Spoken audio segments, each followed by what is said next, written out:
496 Ia tampak sangat lesat. Melihat apa yang telah dilakukan Herman Mo dulu, Gracia Mo dan Peter si keduanya menempati posisi yang sangat penting di dalam hatinya. Dan Ibu Ricky Mo memiliki masalah seperti itu justru karena setelah dia tahu tentang Gracia Mo dan Herman Mo. Awalnya, Amanda Mo hampir melupakan Herman Mo. Sekarang, ketika kembali membicarakan Herman Mo dengan Ricky Mo, ia teringat beberapa masalah ini lagi. Amanda Mo merasakan punggungnya sangat dingin. Kapan kamu rencana akan pulang? Amanda Mo terdiam sejenak, dia benar-benar tidak tahu bagaimana memanggil Herman Mo di depan Ricky Mo. Nada bicara Ricky Mo datar, besok. Saat dia berbicara, sepasang mata tertuju pada Amanda Mo, seolah-olah ada sesuatu untuk dikatakan padanya. Amanda Mo sedikit menundukkan pandangan matanya, ia tidak pergi melihatnya. Setelah beberapa saat, suara Ricky Mo yang berat terdengar lagi, kalian pergi bersamaku. Amanda Mo menatapnya dengan heran, aku dan Joanna. Ya, mata Ricky Mo sedikit terangkat, ia menunjukkan senyum ringan yang mengungkapkan sukacita. Herman Mo menggunakan segala kesempatan dan usaha seumur hidup ini, tetapi pada akhirnya dia masih tidak memiliki apa-apa. Dan dia memiliki segalanya. Amanda Mo tidak segera menuruti Ricky Mo, dia menatapnya dengan tenang, kenapa? Ricky Mo bertanya padanya, kamu tidak mau pergi. Matanya sangat fokus dan serius, Amanda Mo tidak bisa menolak, dan dia akhirnya mengangguk. Keesokan dini hari. Ketika Amanda Mo bangun dari tempat tidur, dia menemukan Ricky Mo sudah duduk di depan meja kerja di ruang utama. Dia masih mengenakan pakaian rumah dan secangkir kopi masih mengepul di sampingnya. Amanda Mo memandangi cangkir kopi itu, lalu berbalik untuk melihat kulkas. Dia berjalan mendekat dan bertanya pada Ricky Mo, kamu menyeduh kopi itu sendiri? Ya, Ricky Mo mengangkat kepalanya, tatapan matanya sangat hangat. Aku mengambil dari lemari es, lain kali aku akan membelikanmu yang baru. Amanda Mo ragu-ragu dan berkata, itu adalah kopi instan. Ricky Mo mengaitkan sudut bibirnya, entah di mana kata-katanya yang lucu. Ada juga senyum di suaranya, ada sesuatu yang tertulis di kemasan. Setelah selesai berbicara, dia mengambil cangkir kopi dan meneguk lagi, tetapi dia tidak melihatnya sama sekali. Dalam ingatan Amanda Mo, Ricky Mo sangat cerewet dan tidak pernah minum kopi instan. Pada saat ini, dia dengan tenang minum sebungkus kopi instan dengan harga murah yang dia buat sendiri, membuat Amanda Mo merasa bahwa dirinya telah membuat Ricky Mo susah. Amanda Mo menghela nafas, lain kali, kamu minta tolong asisten Doni untuk membeli biji kopi untukmu, aku akan membuat kopi untuk kamu. Ricky Mo mengangkat kepalanya, dan mata yang seperti tinta bersinar dengan cahaya yang indah, benarkah? Seperti anak kecil yang mendapat janji yang didambakannya, emosi kegembiraan melayang di wajahnya. Melihatnya seperti ini, Amanda Mo merasa sedikit kesedihan di dalam hatinya, ya. Dalam hatinya, Ricky Mo yang merupakan seorang tuan muda Mo dengan status sosial yang tinggi, seharusnya sangat cerewet dan sombong. Dia sekarang terlihat sangat mudah merasa puas, tetapi malah membuat Amanda Mo tidak nyaman. Hingga tiba waktunya sarapan, suasana hati Ricky Mo masih sangat baik. Secara khusus, ketika Joanna Mo mengatakan bahwa dia tidak ingin makan kuning telur rebus, Ricky Mo diam-diam mengambilnya dan memakannya. Setelah makan, Amanda Mo membawa Joanna Mo kembali ke kamar, Mama akan mengikat rambutmu dan mengganti pakaianmu. Hari ini mereka akan pergi ke rumah keluarga Mo dengan Ricky Mo, berarti ini adalah pertama kalinya mereka bertiga secara resmi pulang ke keluargamu. Oleh karena itu, Amanda Mo menghabiskan waktu dan pikiran untuk menandani dirinya sendiri dan Joanna Mo. Wajah Joanna Mo seperti batu permata yang dipoles, ia terlihat cantik dalam pakaian apapun. Setelah merapikan Joanna Mo, Amanda Mo kembali ke kamar untuk berganti pakaian dan berdandan. Dia mengganti pakaiannya sebelum duduk di meja rias dan merias wajah. Amanda Mo mengikuti perasaannya dan menoleh, dia merasakan seseorang melihat dirinya. Dia menoleh dengan perasaan, dan melihat Ricky Mo bersandar di kusen pintu. Ricky Mo memeluk kedua lengannya dan memandanginya dengan santai, sepertinya dia sudah lama memandangi dirinya. Amanda Mo seketika menghentikan tangannya saat sedang merias alisnya, ia melihatnya tidak mengatakan apa-apa, lalu memberi isyarat padanya untuk pergi. Dia sekarang sangat jarang merias wajahnya, kemampuan meriasnya sangat kurang, dia juga tidak bisa melukis alisnya dalam waktu sekejap, ketika dia biasanya pergi untuk melukis alisnya, saat memperbaiki dan melukis alisnya, dia juga tidak merasa ada apa-apa. Ricky Mo menatap riasannya dan selalu merasa aneh. Ricky Mo tidak hanya tidak pergi, tetapi berjalan ke arahnya dengan langkah besar. Dia menghampiri Amanda Mu dan berdiri diam. Matanya jatuh pada alis yang baru saja dia rias. Dia berkata dengan penuh minat, apakah kamu bisa melukis alismu dengan seimbang? Bagaimana jika aku membantumu? Amanda Mu seketika tertegun. Dari cermin, dia juga bisa melihat ekspresi Ricky Mo dengan jelas. Ekspresi Ricky Mo sama sekali tidak terlihat seperti lelucon. Apakah kamu bisa? Amanda Mu ragu, karena dia belum pernah melihat lukisan Ricky Mo.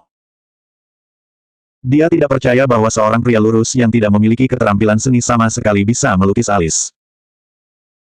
Ricky Mo mengangkat alisnya dan mengangguk dengan tegas, ya. Amanda Mu menyerahkan pensil alisnya dengan ragu.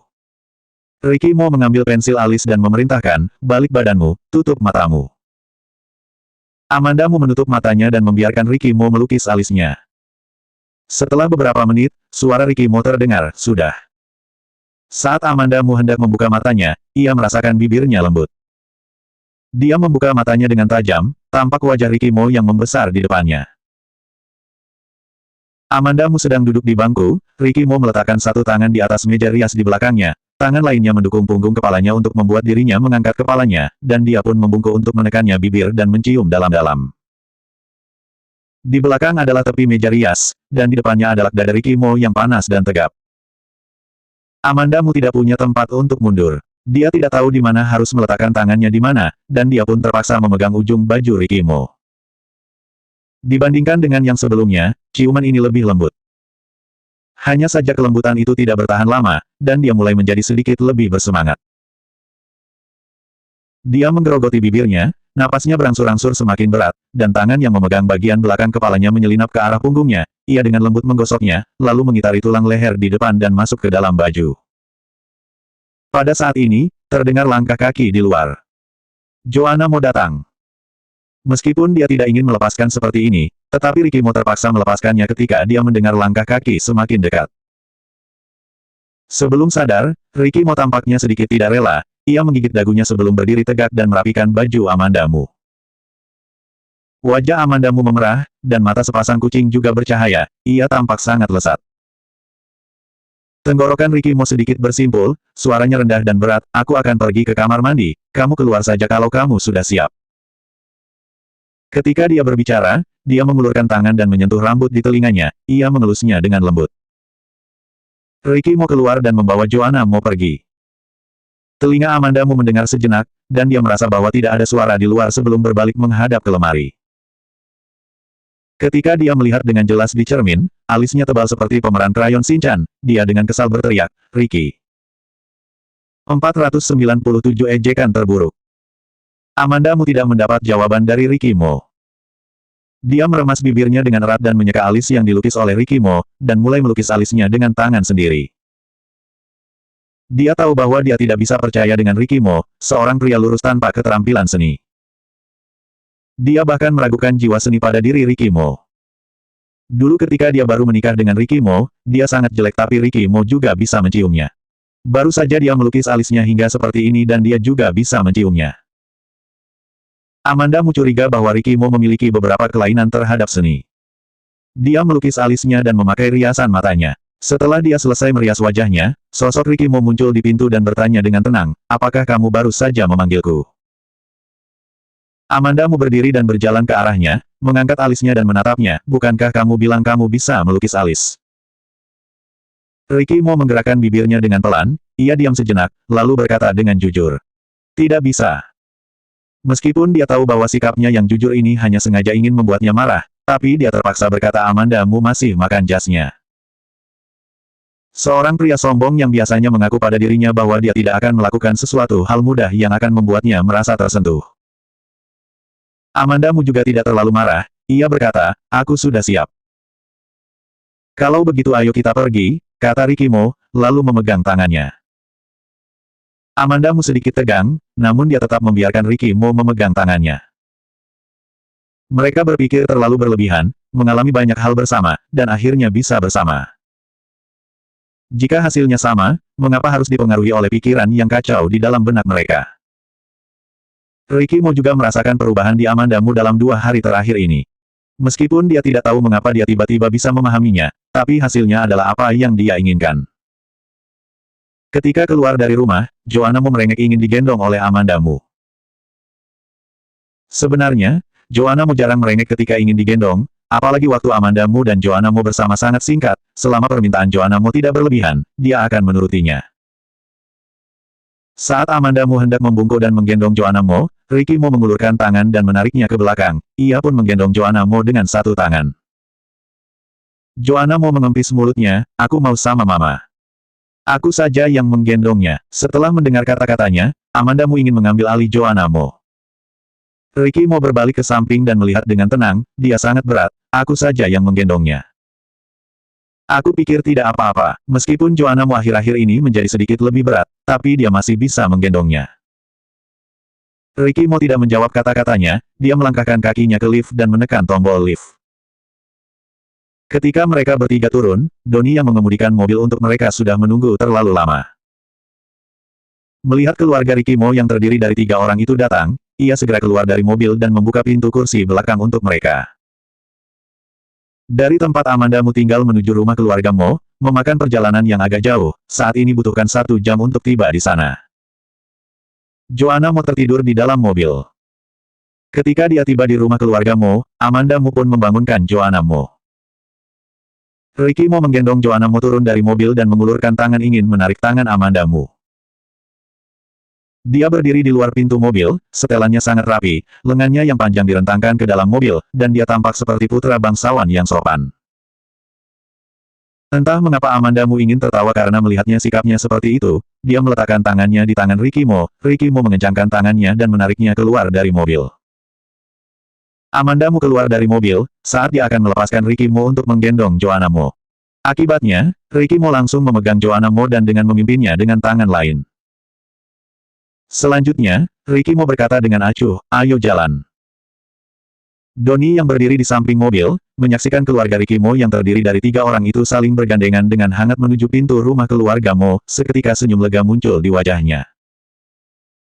Selanjutnya, dia diam-diam mengeluarkan ponselnya dan mengambil foto mereka, lalu foto itu dikirim kepada James Gu. Dia mengirimnya menggunakan WeChat, James Gu dengan cepat meresponsnya dengan pesan suara. Donnie, kamu setiap hari mengirim foto istri dan putramu dalam lingkaran status WeChat, dan juga makanan yang dimasak oleh istrimu, dan sekarang kamu masih mengirimiku foto Ricky dengan keluarganya, apakah kamu tidak merasa melakukan sesuatu yang kejam terhadapku? Apakah seorang pria lajang tidak ada hak asasi manusia? Nada bicara James Gu penuh dengan keluhan. Donnie menjawab dengan sangat terus terang, Direktur Gu, aku hanya ingin berbagi kegembiraan denganmu. James Gu belum merespon foto yang dia kirimkan, setelah mendengarkan kata-kata Donnie, dia pun akhirnya memberikan reaksi, apakah Ricky sudah benar-benar baik. Kemarin Ricky Mo yang mengambil inisiatif untuk mengajaknya bersama pergi menyusul Amanda Mu dan Lucy Sen, dia tentu saja merasa sedikit aneh, tetapi dia tidak punya waktu untuk mengkonfirmasi pikiran ini. Setelah Donnie memikirkannya sejenak, dia berkata, bisa dibilang hampir membaik. Begitu Amanda Mu memasuki pintu utama, seorang pelayan menyambut mereka. Tuan muda, nona kecil. Pelayan itu menyambutnya, dan ketika dia melihat Amanda Mu, dia seketika bingung.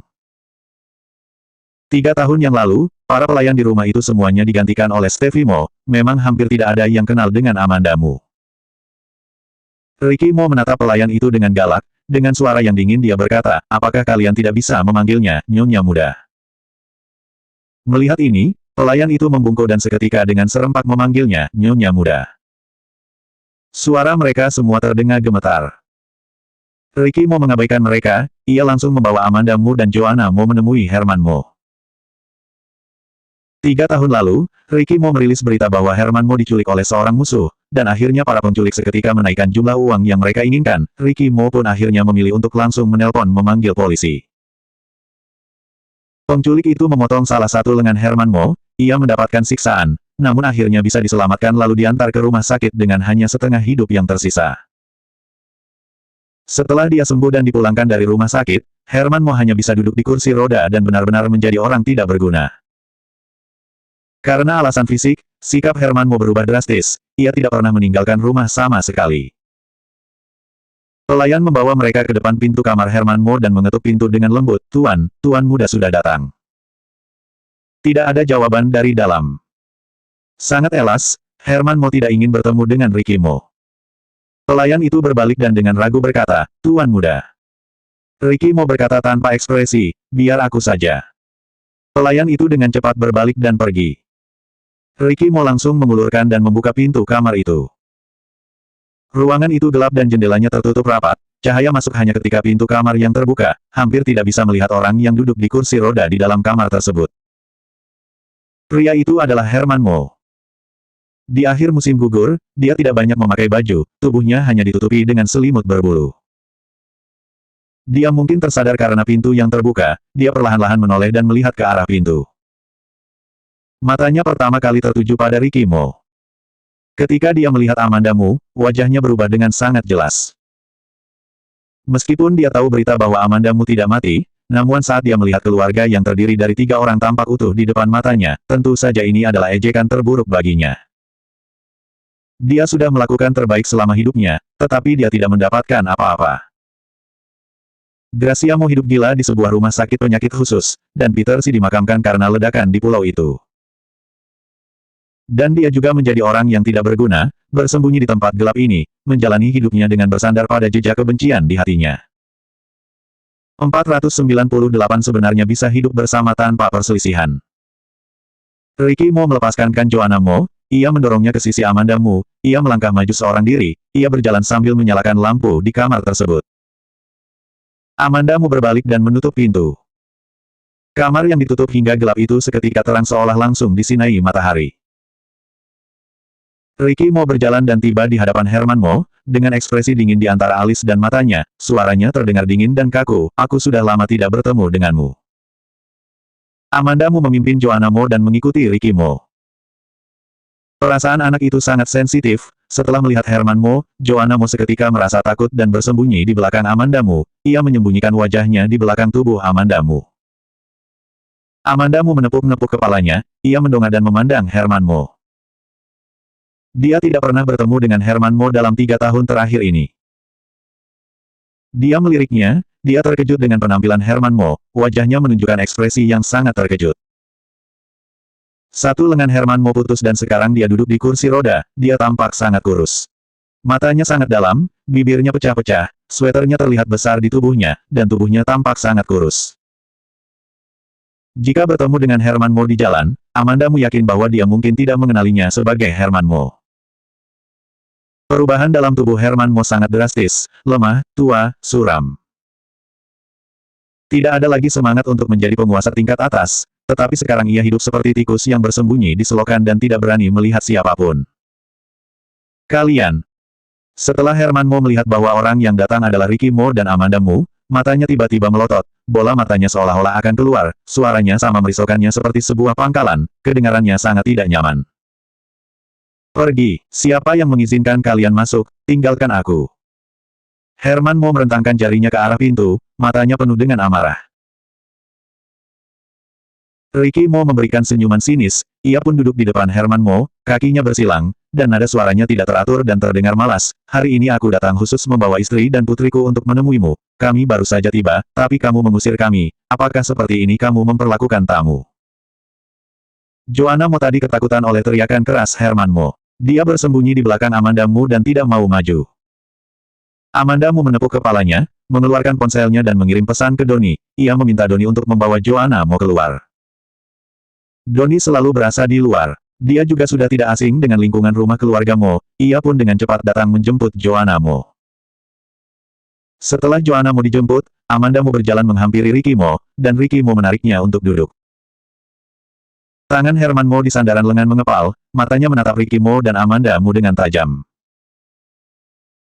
Ricky Mo dan Amanda Mo duduk berdampingan dengannya, wajahnya tampak tenang, tubuh Amanda Mu juga tampak lebih berisi dalam beberapa bulan terakhir, ia duduk bersama Ricky Mo, mereka berdua seperti sepasang anak yang masih polos. Kebencian di hati Herman Mo dan kengganan di hatinya tumbuh seperti rumput liar, dan suara teriakannya membawa serak histeris, keluar kalian dari sini. Pelayan, pelayan. Tidak peduli bagaimana Herman Mo berteriak, satu pelayan tidak ada yang masuk. Ricky Mo menatap dingin ke arah Herman Mo yang berada di ambang kegilaan, dan mengaitkan sudut bibirnya, kamu sekarang benar-benar tidak memiliki kesabaran sama sekali, kamu begitu mudah untuk menjadi emosional. Pada saat itu, kamu telah menyembunyikan fakta tentang penculikan ibu selama lebih dari 10 tahun. Amandamu menoleh dan memandang Ricky Mo. Ekspresinya pada saat ini canggung, ada sedikit perasaan yang mengerikan pada dirinya. Amandamu dapat melihat bahwa Ricky Mo masih sangat benci masalah mengenai ibunya. Dia masih tidak bisa melepaskannya. Ketika masih muda, banyak kekurangan akan terpatri di dalam hati, selamanya mungkin tidak bisa dilepaskan begitu saja. Ricky Mo memang orang yang seperti ini, tapi mengapa dia tidak memperlakukan dirinya seperti ini? Dia mungkin tidak peduli dengan Novia Xiao, tetapi kadang-kadang dia akan merasa iri pada orang lain. Herman Mo memandang Ricky Mo dengan pandangan mata yang sangat menakutkan, suaranya serak seolah-olah ada pasir di tenggorokannya yang bergulung, apa yang kamu inginkan? Pertanyaan ini seharusnya ditanyakan padamu. Ricky Mo tersenyum sinis dan sedikit mencondongkan tubuh ke depan, suaranya pelan dan berat, bukankah hingga saat ini kamu masih merasa tidak melakukan kesalahan? Kesalahan apa yang aku lakukan? Semua yang aku lakukan adalah demi melindungi Gracia dan Peter. Aku tidak melakukan apapun terhadap ibumu. Bagaimana aku bisa tahu bahwa orang-orang itu seketika berubah pikiran, yang salah itu adalah kamu. Kamu membuat bibimu sendiri gila, menyebabkan Peter mati, kamu akan mendapatkan balasan. Kesehatan Herman Mo menjadi sangat buruk, setelah mengatakan kalimat yang begitu panjang, dia terengah-engah seolah-olah akan mati. Sentuhan jijik melintas di mata Ricky Mo, jadi, kamu menghasut Siska untuk melakukan balas dendam terhadap kami. Herman Mo tiba-tiba menatap Ricky Mo dengan ekspresi ketakutan di matanya, aku tidak pernah melakukannya. Dia sangat mengenal Ricky Mo, dan saat ini, dia tidak bisa mengakui bahwa dia telah menghasut Siska Mu untuk melakukan balas dendam kepada Amanda Mu dan dirinya. Jangan buru-buru menyangkal, aku tidak akan memperlakukanmu dengan buruk. Ricky Mo menunjukkan senyum aneh di wajahnya. Ricky Mo bukanlah orang yang sering tersenyum, perasaannya semakin gelisah melihat Ricky Mo tersenyum seperti itu. Ekspresi wajah Herman Mo tiba-tiba berubah, kamu, apa yang akan kamu lakukan? Senyum di wajah Ricky Mo lebih dalam, kamu tidak pernah keluar rumah selama 3 tahun terakhir, kamu pasti ingin keluar untuk melihat keadaan di luar, aku tentu ingin mewujudkan keinginanmu itu. Begitu Herman Mo mendengarkan kata-katanya, dirinya seketika sangat terkejut seperti mendapatkan serangan besar, seluruh tubuhnya terguncang, aku tidak mau keluar, aku tidak mau keluar. Dia tidak pernah keluar rumah selama 3 tahun terakhir, selain alasan karena Gracia Mo menjadi gila, Peter si terbunuh, hingga membuat dirinya merasa terlalu sedih, ternyata masih ada alasan lain, karena dia tidak ingin orang lain melihatnya dalam kondisi seperti ini. Dia dulunya adalah Herman Mo sang penguasa perusahaan Mo, dengan martabat dan kekayaan yang membuat iri semua orang, tapi sekarang dia. Ketika orang-orang melihat dirinya dalam kondisi yang buruk seperti ini, orang-orang itu pasti akan menertawakannya dan melihatnya sebagai lelucon. Dia tidak bisa membiarkan orang-orang itu melihat dirinya sebagai lelucon. Dan agar tidak membiarkan orang-orang melihat dirinya sebagai lelucon, cara terbaiknya adalah tidak pergi keluar rumah. Kamu tidak bisa seperti ini. Ricky Mo berdiri, suaranya sangat dingin sehingga tidak ada jejak emosi, kita sebenarnya bisa hidup bersama tanpa perselisihan. Dengan kalimat ini, langsung membuat orang lain mengerti apa maksudnya. Mereka sebenarnya bisa hidup bersama tanpa perselisihan. Meskipun membunuh Herman Mo hingga mati, namun hati Ricky Mo akan tidak bisa lega. Jika Herman Mo bisa tinggal di rumah itu dengan damai, maka tidak akan ada masalah lagi yang tersisa. Namun, Herman Mo tidak hanya tidak tahu bagaimana harus menyesali perbuatannya, tetapi juga ingin membalas dendam. Karena Herman Mo ingin bermain, Ricky Mo dengan sengaja memberinya kesempatan ini. Ricky Mo sangat tahu dengan jelas apa yang ditakutkan oleh Herman Mo. Setelah Ricky Mo selesai berbicara, dia menoleh ke Amanda Mu dan mengulurkan tangan, ayo kita pergi. Amanda Mu, yang mendengarkannya dan Herman Mo diam-diam sepanjang perjalanan, mengangkat tangannya dan berdiri. Ricky Mo menariknya pergi keluar. Di belakangnya terdengar teriakan Herman Mo yang serak, Ricky. Ricky. Ketika keluar dari kamar Herman Mo, Amanda Mu mendongak untuk melihat wajah Ricky Mo. Wajahnya tenang, matanya tajam, dan alisnya tampak agak suram. 499 aku bisa membawamu masuk. Amanda Mu menggenggam tangan Ricky Mo. Ricky Mo menoleh untuk melihatnya, suaranya berbeda dari ekspresinya, dan ada sedikit kelembutan dalam suaranya yang rendah, ada apa? Dia memang berbeda dari sebelumnya, ada sedikit samar-samar bayangan Ricky Mo 3 tahun lalu. Meskipun dalam suasana hati yang buruk, tapi ketika menghadapinya, dia akan menahan emosinya. Amanda Mu bertanya kepadanya, apa yang akan kamu lakukan? Ricky Mo bekerja sama dengan langkah kakinya, melambatkan langkah kaki, dan mengangkat sudut bibirnya tetapi tidak tersenyum, tidak melakukan apa-apa. Dia sudah diam di rumah ini selama 3 tahun, aku hanya ingin membawanya keluar untuk bertemu orang-orang. Amanda Mu tidak mengerti mengapa Ricky Mo ingin menyiksa Herman Mo. Apa yang Herman Mo tidak ingin lakukan, Ricky Mo malah memintanya untuk melakukannya. Kemampuan eksekusi Ricky Mo sangat kuat. Pada hari kedua setelah bertemu dengan Herman Mo, Ricky Mo membuat berita untuk mengadakan pesta makan malam. Tempat untuk makan malam itu dipilih di Hotel Bintang 7 yang merupakan hotel yang sering dikunjungi oleh Herman Mo. Dia mengajak Amanda Mu untuk menghadiri makan malam yang kebetulan berada di hotel ini. Ketika Donnie mendengar bahwa Ricky Mo akan mengadakan pesta makan malam, ia pun bertanya dengan ekspresi wajah khawatir, "Tuan, mengapa tiba-tiba kamu berpikir untuk mengadakan pesta makan malam?" Dia masih ingat saat terakhir kali Ricky Mo mengatakan bahwa dia ingin mengadakan makan malam. Ricky Mo hanya sementara waktu memiliki semangat untuk menyiapkan makan malam, tetapi sebelum pesta makan malam itu dimulai, Ricky Mo pergi mencari Amanda Mu. Pada akhirnya, Donnie yang mengurusi semuanya, saat itu dia mengurusi pesta makan malam, sambil harus menangani urusan perusahaan, dia terlalu sibuk dan melakukan segala hal dengan cepat dalam beberapa hari terakhir, meninggalkan bayangan dalam benak Donnie.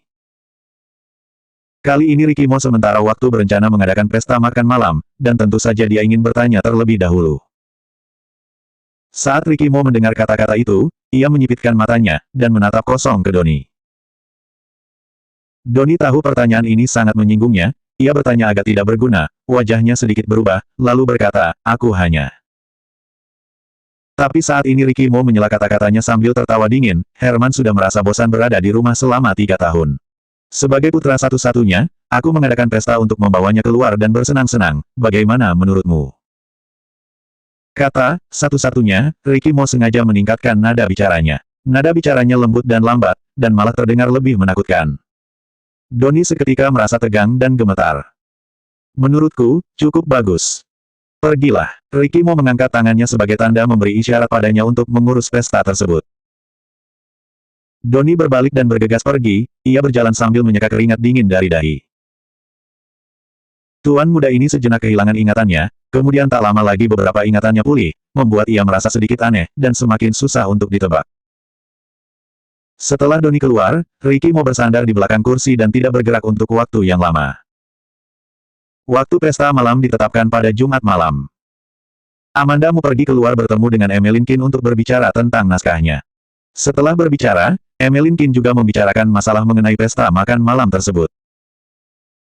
Emeline Kin bertanya padanya, apakah kamu sudah menerima surat undangan pesta makan malam? Amanda Mu menggelengkan kepalanya, belum. Setelah meninggalkan rumah keluarga Mo hari itu, Amanda Mu bisa menebak pikiran Ricky Mo, tetapi dia tidak bertanya secara detail. Dalam 2 hari terakhir ini, Ricky Mo sangat sibuk bekerja, dia juga sibuk menulis naskah. Meskipun keduanya sering berhubungan satu sama lain, namun mereka tidak banyak bicara. Hubungan dia dan Ricky Mo juga rukun, awalnya dia berpikir bahwa setelah hari itu, Ricky Mo akan pindah ke kamarnya dan tidur bersama, tetapi Ricky Mo tidak melakukannya. Dia tidak bisa mengerti pikiran Ricky Mo. Apakah itu pemikiran Ricky Mo tentang dirinya atau pemikiran Ricky Mo tentang apa yang harus ia lakukan akhir-akhir ini, Amanda Mu tidak bisa menebak. Jika dia tidak bertanya, dan Ricky Mo juga tidak akan memberitahunya. Dalam beberapa hal ini, dia bukan orang yang aktif. Tidak mungkin menunggu dia sendiri yang mengatakannya. Saat memikirkan hal ini, Amanda Mu menghela nafas tanpa daya. Tapi Emeline Kin pikir Amanda Mu terlihat tak berdaya karena dia tidak menerima undangan pesta makan malam. Emeline Kin berkedip padanya dan tersenyum untuk menenangkan, tidak masalah. Aku mendapatkan surat undangan pesta makan malam itu, aku bisa mengajakmu masuk. Amanda Mu mengedutkan bibirnya dan terdiam beberapa saat. Apakah sikap yang ditunjukkan dirinya seolah-olah dia begitu ingin pergi? Dia sebenarnya tidak ingin pergi. Apakah aku terlihat ingin pergi ke pesta makan malam itu? Amanda Mu memandang Emeline Kin dengan marah. Emeline Kin mengangguk, iya. Amanda Mu marah, terserah apa katamu. Isi obrolan mereka berdua hari ini sepertinya sudah selesai, dan Amanda Mu berencana untuk pulang. Ketika dia keluar dari studio Emeline Kin, Amanda Mu melihat waktu sejenak, dan ternyata baru jam 4. Karena dia hari ini ada urusan, jadi dia meminta Ricky Mo membawa Joanna Mo ke perusahaan. Joanna Mo merasa tidak senang berada di perusahaan. Lagi pula, dia sekarang sudah tidak sibuk lagi, lebih baik dia membawa Joanna Mo pulang. Amanda menduduk di mobil dan menelepon Ricky Mo. Begitu panggilan telepon terhubung, suara susu kecil Joanna Mo terdengar, "Mama." Wajah Amanda Mo tanpa sadar tersenyum, "Joanna." Pada usia Joanna Mo ini, konsentrasinya tidak terlalu fokus, dia memanggil Amanda Mo dan berbalik untuk melakukan sesuatu yang lain. Setelah suara gemerisik terdengar dari ujung telepon, Amanda Mo mendengar teguran rendah Ricky Mo di ujung itu. "Ambil itu." Lalu suara Joanna Mo yang tidak senang, "Aku tidak mau." Telepon itu hening sejenak, dan Amanda Mo menebak bahwa Ricky Mo lagi-lagi meminta putrinya melakukan sesuatu yang tidak masuk akal. Karena detik berikutnya, ada suara seperti Amanda Mo yang terdengar setuju, "Oke." "Ada apa?" Amanda Mo terus mendengarkan gerakan di sana di telinganya hingga suara Ricky Mo datang dengan jelas dari telepon genggamnya. Dia terdiam sesaat sebelum berkata, "Pekerjaanku sudah selesai, aku datang untuk menjemput Joanna Mo pulang." "Ya." Ricky Mo tidak banyak bicara dan langsung menutup telepon. Ketika Amanda Mo pergi dengan mengendarai mobil, Joanna Mo sudah dibawa keluar oleh Donnie. Donnie adalah orang yang sangat berhati-hati, dia membawa Joanna Mo berdiri di tempat yang tak terlihat untuk menunggu Amanda Mo. Begitu Joanna Mo melihat Amanda Mo, dia berlari ke arahnya dengan langkah kaki pendek, "Mama." Amanda Mo menangkapnya, lalu mendongak dan memandang Donnie. "Nyonya muda." Donnie menghampirinya, dia sedikit mengangguk ke arahnya, dan kemudian mengeluarkan surat undangan pesta makan malam untuk Amanda Mo, "Ada suatu hal dan perlu bantuan Nyonya muda." Amanda Mo melirik undangan di tangannya dan bertanya, "Apa itu?" "Nyonya muda, aku minta tolong untuk memberikan surat undangan ini kepada Tuan Kenzo." Nada bicara Donnie sangat tulus, seolah-olah dia benar-benar hanya meminta dirinya untuk membantunya. Hati Amanda Mo seperti cermin, jika hal semacam ini bukan keinginan dari Ricky Mo, tidak mungkin Donnie menemui dirinya untuk meminta bantuan. Donnie adalah orang yang sangat sopan, ia sangat menghormati Amanda Mo dan Ricky Mo, dia efisien dalam menangani urusan, tidak sulit baginya untuk mengirim undangan. Jika itu bukan saran Ricky Mo, apakah Donnie akan menemui dirinya untuk meminta bantuan? Dengan kata lain, tanpa saran dari Ricky Mo, dia tidak akan berani memintanya melakukan hal sepele seperti itu. 500 pergi memberikan kepadanya secara pribadi. Amanda Mo menatap Donnie dengan senyum paksa, ia tidak berbicara, juga tidak mengambil undangan tersebut. Donnie tentu saja tahu bahwa Amanda Mo pasti sudah menebak bahwa itu adalah pesan dari Ricky Mo. Dia sedikit menundukkan kepalanya dan berkata dengan menahan perasaan malu, "Nyonya muda dan Tuan Li memiliki hubungan yang baik. Jika kamu yang menemuinya, dia pasti akan menerimamu."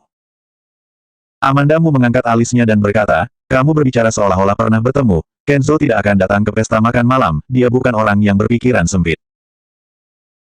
Meskipun Kenzo Li dan Ricky Mo tidak pernah berurusan, tapi Kenzo Li adalah orang yang baik hati. Selama mereka mengirim surat undangan, Kenzo Li pasti akan pergi. Donnie agak sakit kepala.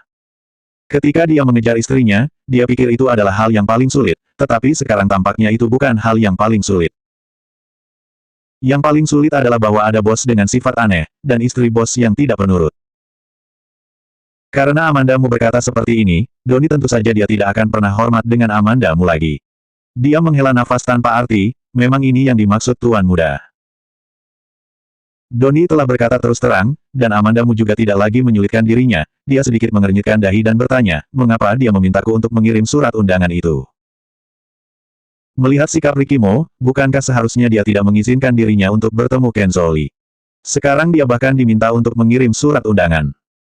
Aku tidak tahu. Pada saat itu Ricky Mo hanya menjelaskan masalah itu, dan tidak mengatakan alasannya. Donnie tentu saja juga tidak berani bertanya.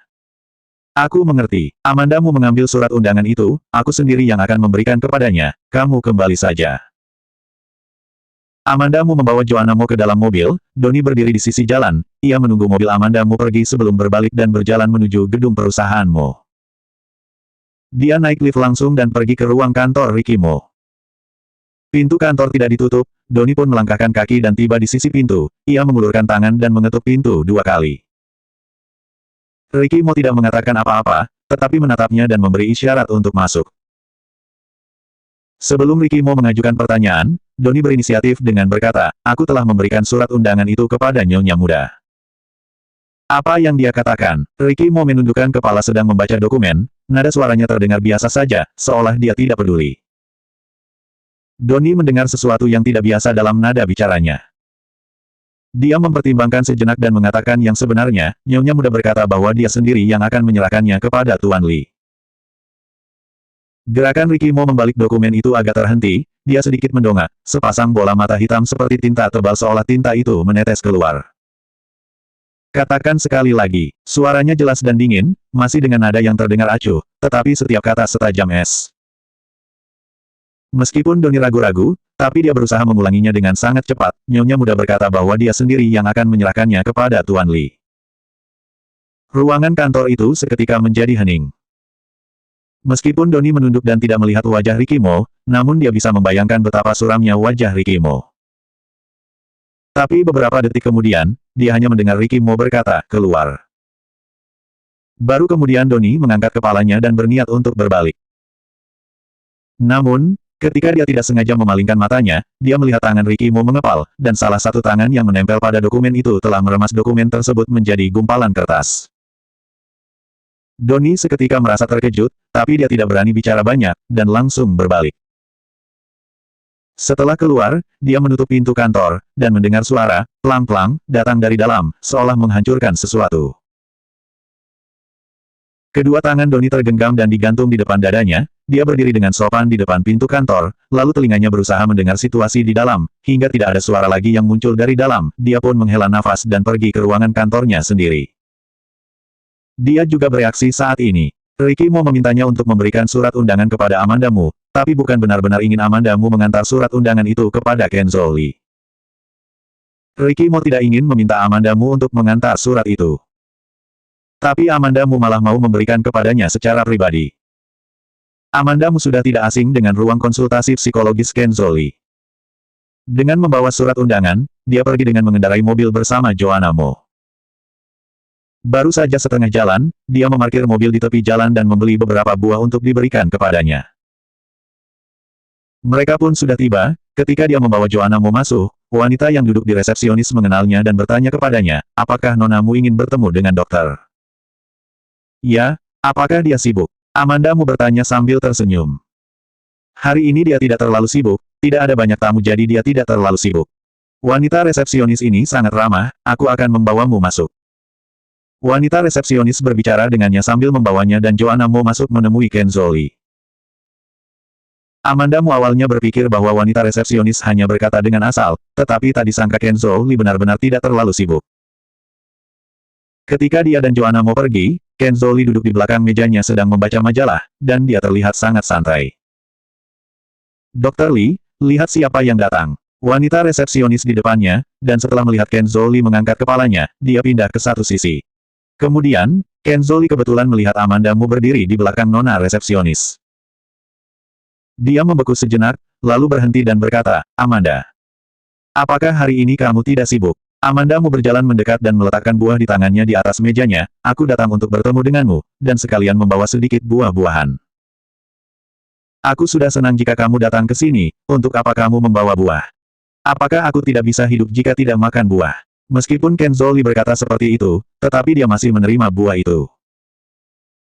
Haha, aku tidak bisa datang dengan tangan kosong, kata Amanda Mu, ia pun duduk di seberangnya. Ada dua kursi di depan meja Kenzo Li. Setelah Amanda Mu duduk, dia menggendong Joanna Mu untuk duduk di kursi lain. Joanna, panggil Paman Li. Dua tangan kecil Joanna Mu menarik ujung meja, mata bundar berguling-guling ke sana kemari, dan akhirnya jatuh pada Kenzo Li, dia dengan patuh memanggilnya, Paman Li. Meskipun dia dan Kenzo Li telah bertemu beberapa kali, tapi mereka tidak terlalu akrab. Di depan orang yang asing, dia menjadi sedikit pendiam. Joanna juga datang ke sini. Tubuh Joanna Mo sangat kecil, Kenzo Li yang sedang duduk membuat penglihatannya terbatas, dia tadi tidak melihat Joanna Mo yang juga ikut datang.